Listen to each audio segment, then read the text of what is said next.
Assalamualaikum warahmatullahi wabarakatuh. Perkenalkan kami dari Prodi Pendidikan Ekonomi Universitas Negeri Yogyakarta yang beranggotakan Nafasari Indah Milantias NIM 047, Aura Tatiana Salim NIM 001, Yagi Prayogo NIM 009, dan Arya Lista Noviana NIM 037. Untuk memenuhi tugas presentasi Microeconomics yang diampu oleh Bapak Bambang Suprayitno SEMSC, kami akan menyampaikan materi mengenai supply and cost of production.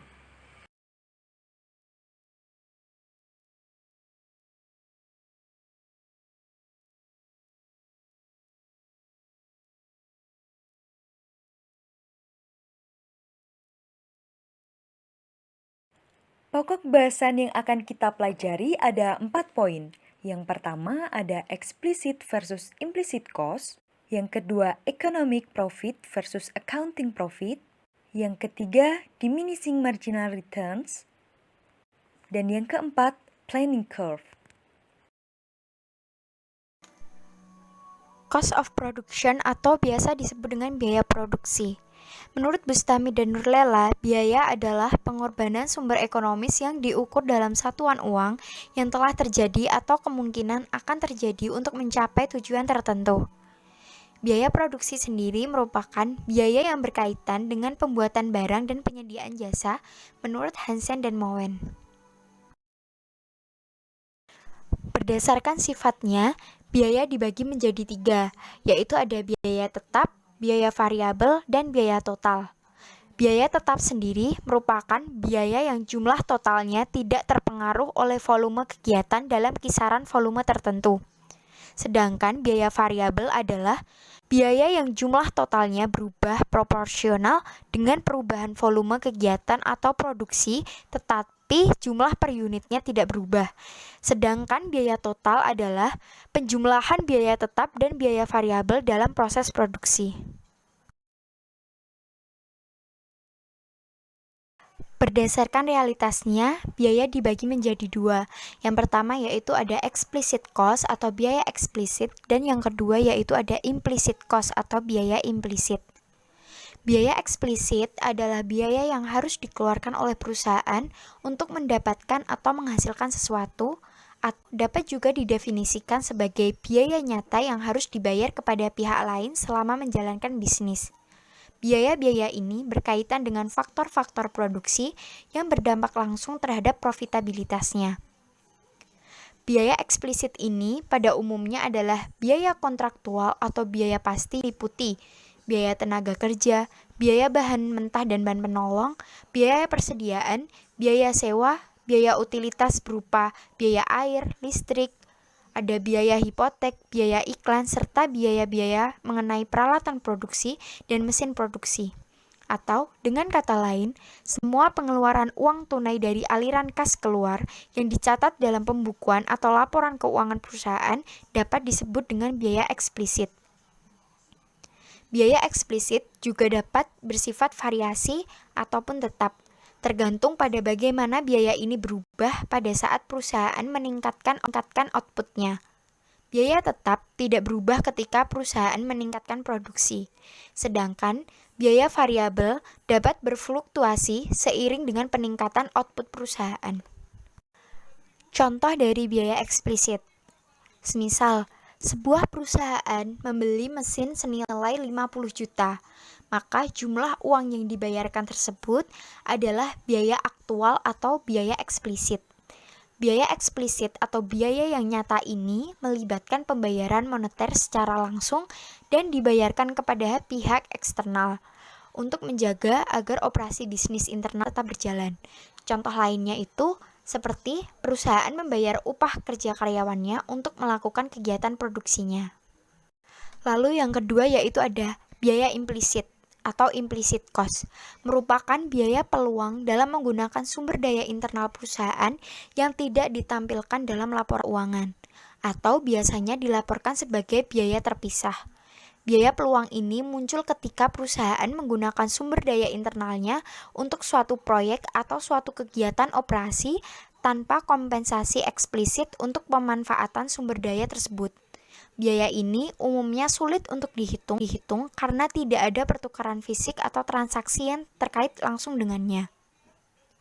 Dengan kata lain, ketika perusahaan mengalokasikan sumber dayanya, perusahaan tersebut akan selalu kehilangan kemampuan untuk mendapatkan uang dari penggunaan sumber daya tersebut dari tempat lain sehingga tidak terjadi pertukaran uang tunai pada biaya tersebut. Singkatnya, biaya implisit pada dasarnya berasal dari aset, bukan dari membeli atau menyewanya. Contoh biaya implisit. Sebuah perusahaan manufaktur memiliki gedung yang digunakan sendiri untuk melakukan kegiatan operasi dan produksinya. Perusahaan tersebut memilih untuk menggunakannya sendiri daripada menyewakan gedung tersebut ke pihak lain. Perusahaan manufaktur ini menghasilkan laba bersih 500 juta per bulan. Sedangkan apabila gedung tersebut disewakan ke pihak lain, maka akan mendapatkan keuntungan sebesar 50 juta per bulan.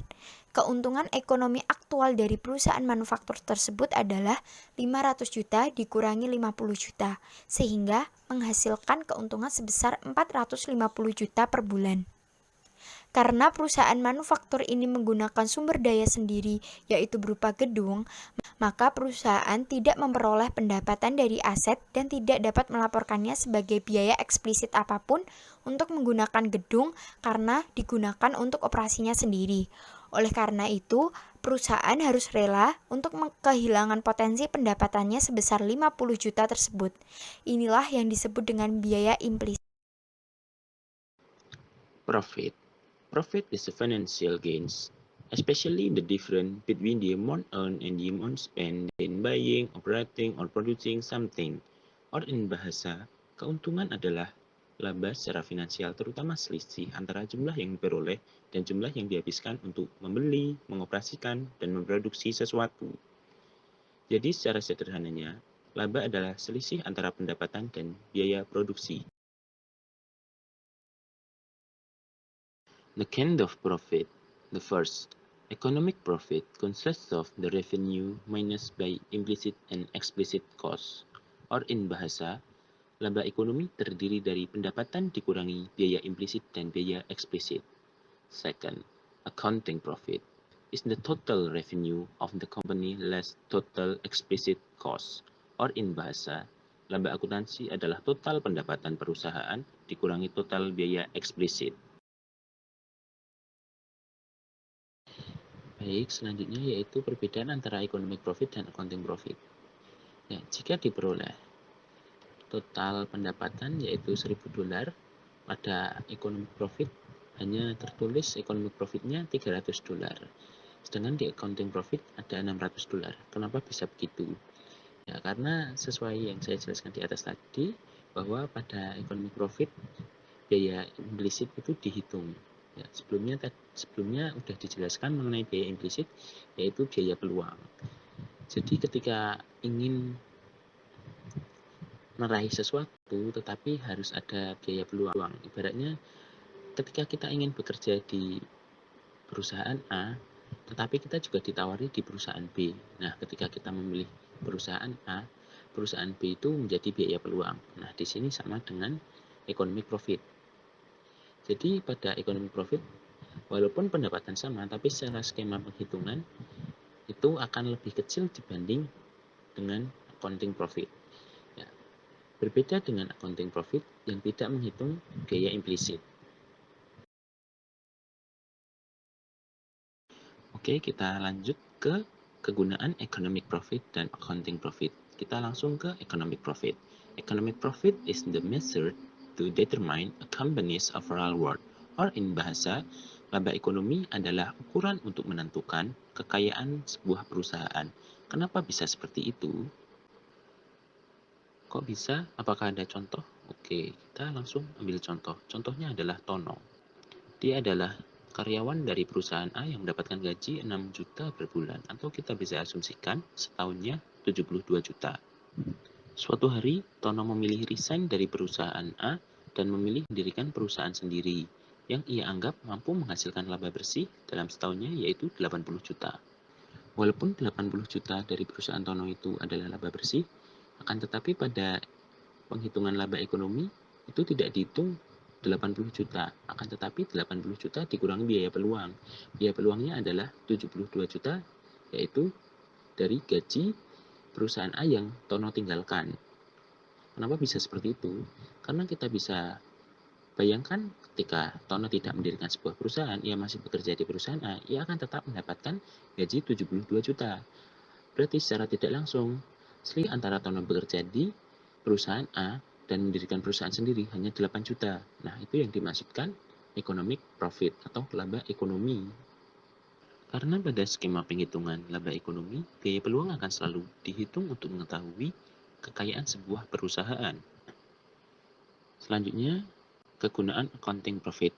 Yang pertama, comparing financial performances, atau dalam bahasa membandingkan kemampuan finansial atau performa finansial. Performa finansial di sini adalah antar perusahaan. Selanjutnya, preparing financial statement atau menyiapkan laporan keuangan. Selanjutnya, determining income taxes atau menentukan pajak penghasilan. Oke, itu kita lanjut ke example atau soal dari economic profit dan accounting profit. Ya, Thomas adalah seorang insinyur penerbangan yang menerima 40.000 US dollar per tahun karena bekerja di Skyhawk Aircraft Company. Ya, pada perjalanan pulang, suatu hari ia mendapatkan ide tentang roda pesawat yang lebih bulat dan tahan gesekan. Ia memutuskan untuk mengundurkan diri dan memulai usaha sendiri.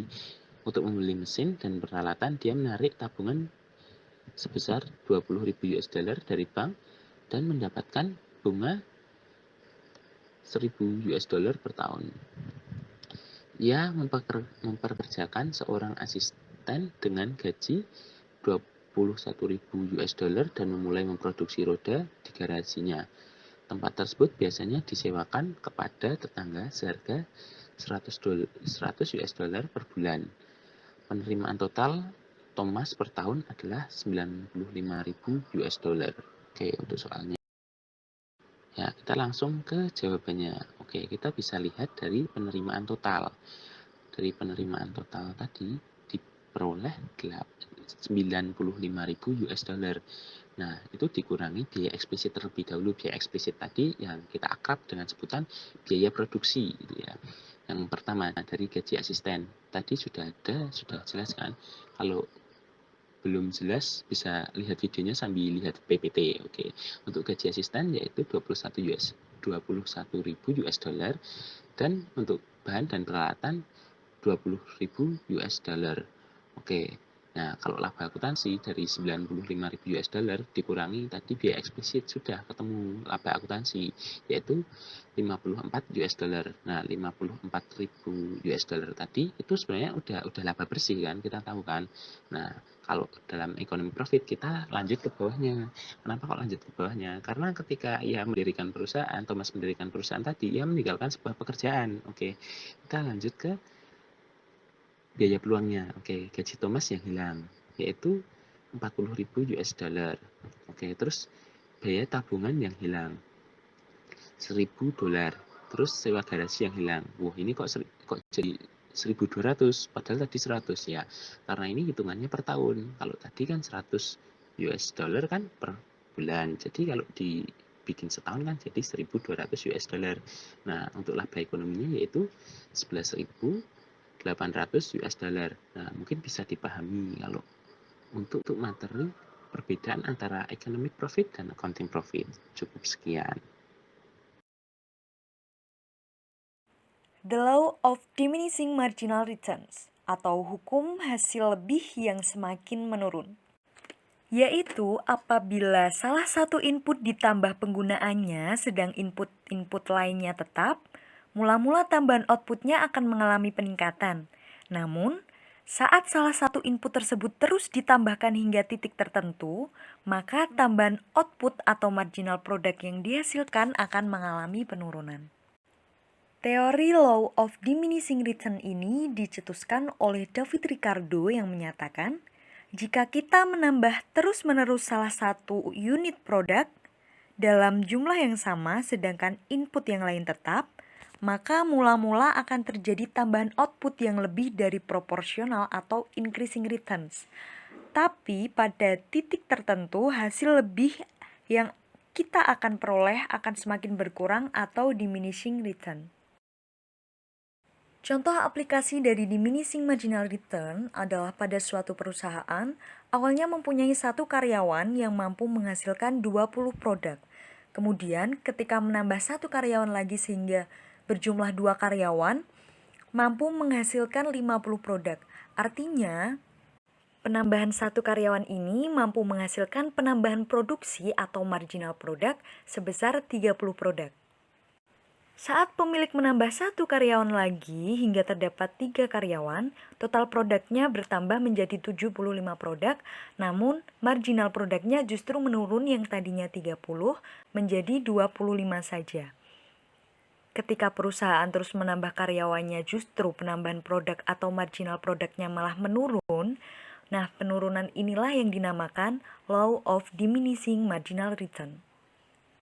Asumsi the law of diminishing return.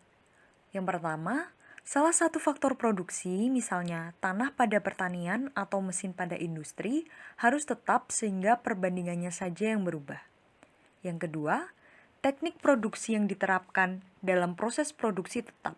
Jika tingkat teknik produksi yang diterapkan lebih canggih, berarti dapat mempertinggi produktivitas setiap tenaga kerja, sehingga hukum tersebut tidak berlaku. Dan yang ketiga, daya kerja atau produktivitas faktor produksi yang diubah harus banding atau sama. Seandainya faktor produksi yang diubah adalah jumlah tenaga kerja, maka tingkat pengetahuan dan keterampilan tenaga kerja tersebut harus sama terhadap pekerjaan yang dimaksud. Planning curve. Planning curve adalah istilah lain untuk kurva biaya rata-rata jangka panjang atau long run average cost, yaitu membuat rencana mengenai skala operasi yang diinginkan suatu perusahaan, atau kurva yang menunjukkan ongkos atau biaya rata-rata yang paling minimum untuk berbagai tingkat produksi apabila perusahaan selalu menambah kapasitas produksinya.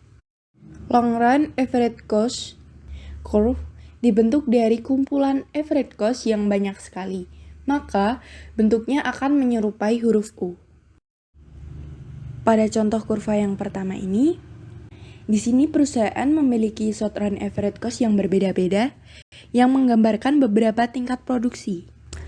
Pada gambar tersebut terdapat short run average cost 1, short run average cost 2, dan short run average cost 3. Masing-masing dari short run average cost ini memiliki titik minimum. Dan dari sinilah kita bisa membuat kurva long run average cost dengan cara menghubungkan titik-titik minimum dari masing-masing short run average cost tersebut. Dalam contoh gambar yang kedua ini, dapat dilihat bahwa perusahaan menghasilkan kurva short run average cost yang berbeda-beda. Nah, dalam jangka panjang, perusahaan bisa memilih short run average cost yang paling efisien sesuai dengan output yang dihasilkan. Dalam gambar contoh long run average cost kurva yang kedua ini, dimisalkan apabila perusahaan ingin berproduksi kurang dari output M, maka perusahaan akan memilih short run average cost tipe 1. Apabila perusahaan ingin memproduksi output lebih dari M, maka perusahaan akan memilih short run average cost yang ketiga, dan seterusnya. Di sini dapat disimpulkan bahwa kurva long run average cost dapat digunakan perusahaan untuk memilih short run average cost yang paling efisien sesuai dengan output yang akan dihasilkan oleh perusahaan. Skala jangka panjang. Kita bisa membedakan skala jangka panjang menjadi 3 karakteristik berdasarkan perubahan total cost-nya seiring dengan penambahan output. Yang pertama yaitu skala ekonomis atau economies of scale, yaitu suatu ciri di mana saat average cost jangka panjang menurun seiring dengan meningkatnya jumlah output. Nah, ini terjadi saat output yang diproduksi masih sedikit.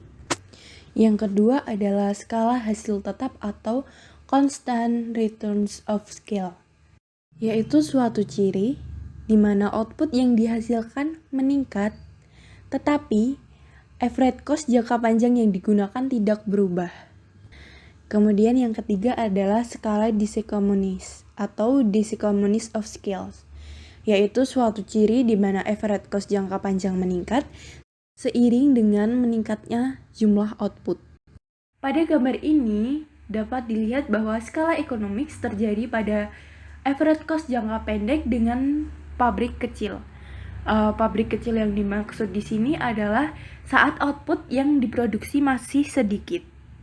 Economic of scale terjadi karena beberapa faktor, antara lain karena satu adanya spesialisasi, yang kedua saat laba dan capital masih sedikit, manajer bisa mengelola produksi lebih efektif, dan yang ketiga, biaya input akan lebih murah jika input dibeli dengan jumlah yang banyak. Oleh karena itu, average cost akan menurun dan jumlah output yang dihasilkan akan meningkat. Kemudian, skala hasil tetap terjadi saat average cost jangka pendek dengan pabrik menengah. Pabrik menengah di sini yang dimaksud adalah output yang dihasilkan mulai meningkat, tetapi average cost yang digunakan masih tetap atau masih sama. Dan yang ketiga adalah skala diseconomies yang terjadi saat average cost jangka pendek dengan pabrik besar.